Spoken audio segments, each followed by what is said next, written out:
ikaw na ang aking kalakasan. Sa piling mo, tagumpay ko'y naranasan.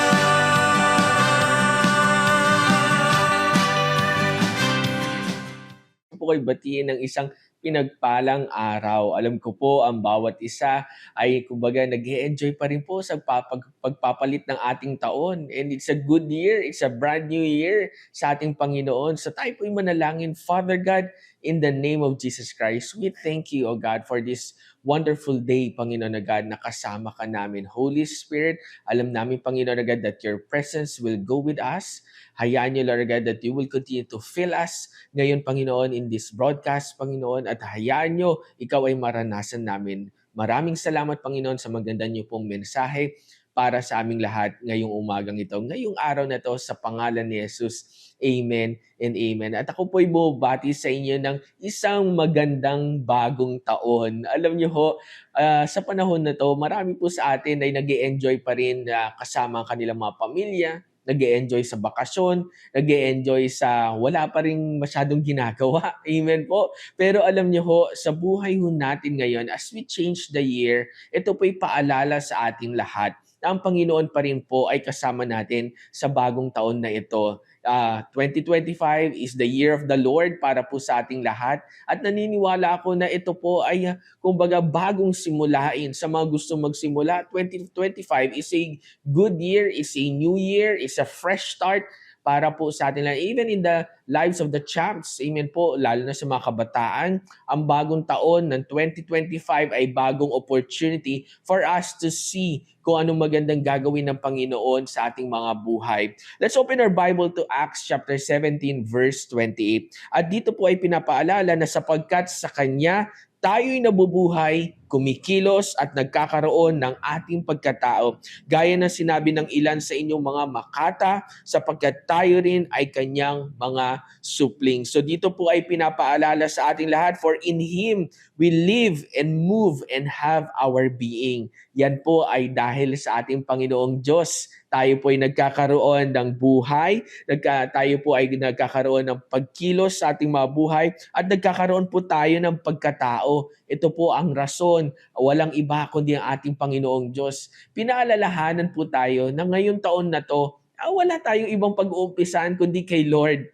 Nag-end ang taon natin last year, we ended it kasama ang Panginoon. Ngayong taon na to, we will start the year kasama ang ating Diyos. And in Him, we live and move and have our being. Amen po. Pinapaalala sa atin ng Panginoon na ngayong taon na to, tayo po ay buhay na buhay katulad ng ating Diyos na buhay. Amen po. Hindi dahil nagpalit ng taon, parang meron pa sa atin, ayaw pa o hindi pa nakaka-move on, or kaya hindi nakapag-transition sa taon ng 2025 from year 2024. I pray today that this year we will move forward dahil tayo po ay nagkakaroon ng buhay sa ating Diyos. In Him we live. Amen po ba? Nangangahulugan na ang bawat hininga po natin ay bigay ng ating Panginoon. Ngayong taon na to, hihinga ka ng buhay na buhay. Amen po ba? Masigla sa pananampalataya. Binibigyan ka ng bagong opportunity ng Panginoon ngayon na kung last year,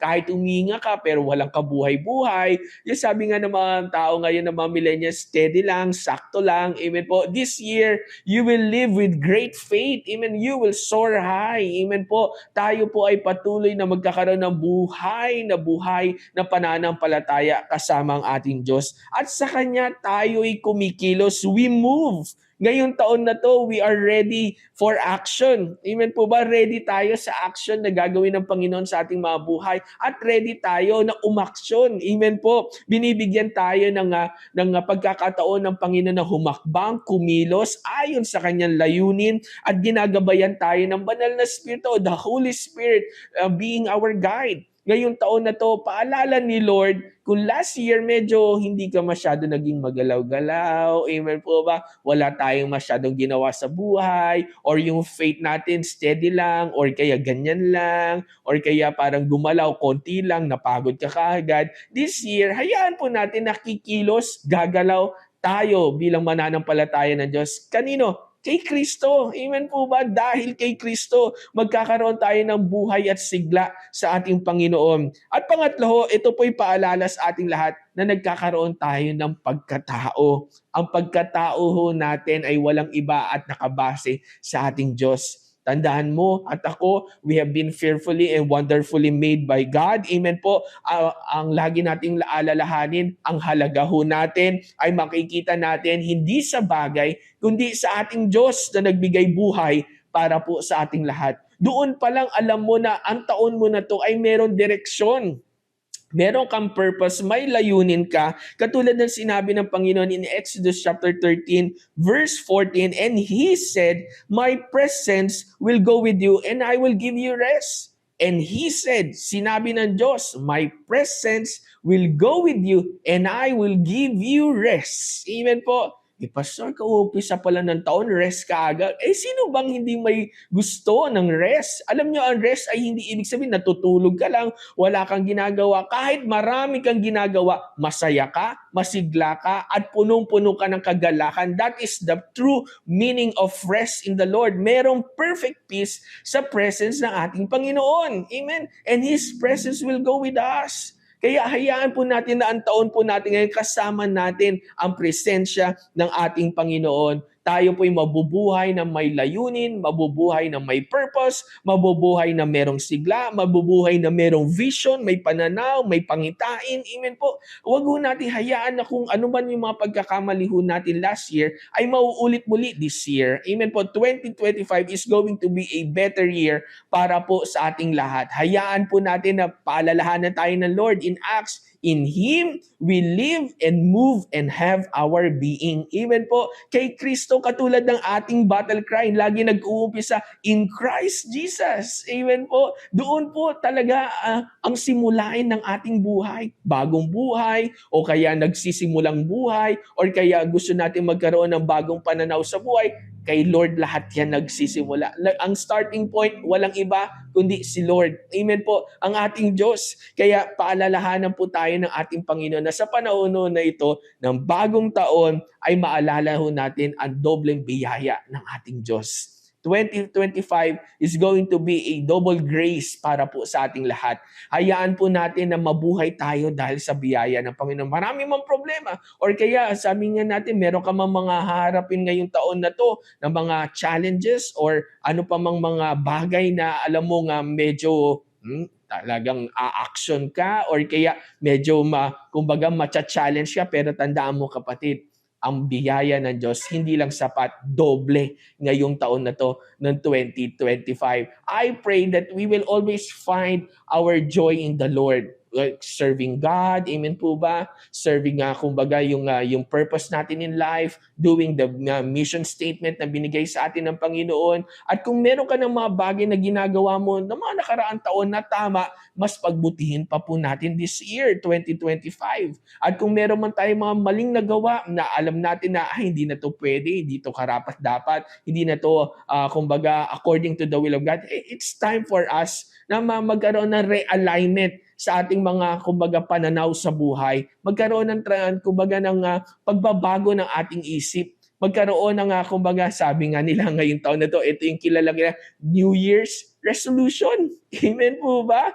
Hayaan natin mabago ang ating pananaw sa ating buhay as we start the year 2025. I pray today, kapatid, sa Moos ito, sinasabi sa ating Panginoon, tayo po ay matatag, tayo po ay kumikilos, at tayo po ay nagagalak at nagkakaroon ng pag-asa sa ating Diyos. Hayaan po natin sa araw-araw ngayong taon na to ay tayo po ay mabubuhay sa biyaya ng Panginoon.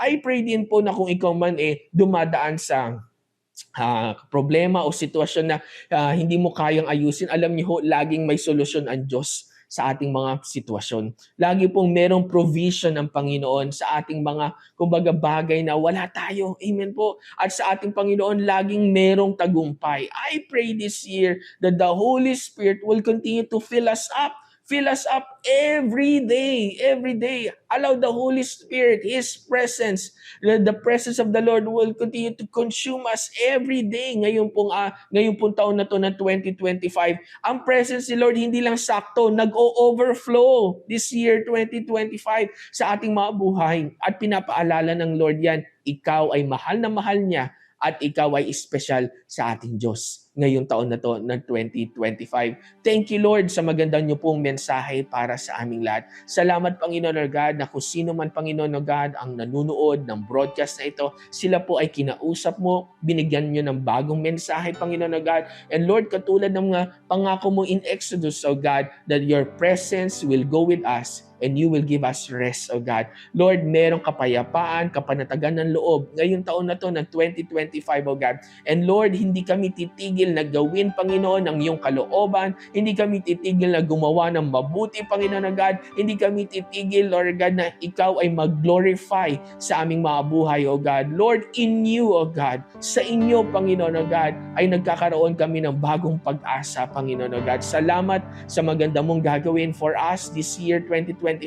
And we are expectant, Panginoon, O God, na mas hihigitan mo pa sa mga nakaraang taon ang gagawin mo this year, O God. Salamat, Panginoon, O God, sa aming number one partner, no other than the Holy Spirit that will continue to guide us, direct us, and remind us of your promises, O God. This year is the year of the Lord sa aming mga buhay, Panginoon. Salamat, Panginoon, for everything that you have done. Lord, be glorified sa aming mga buhay sa pangalan ni Jesus.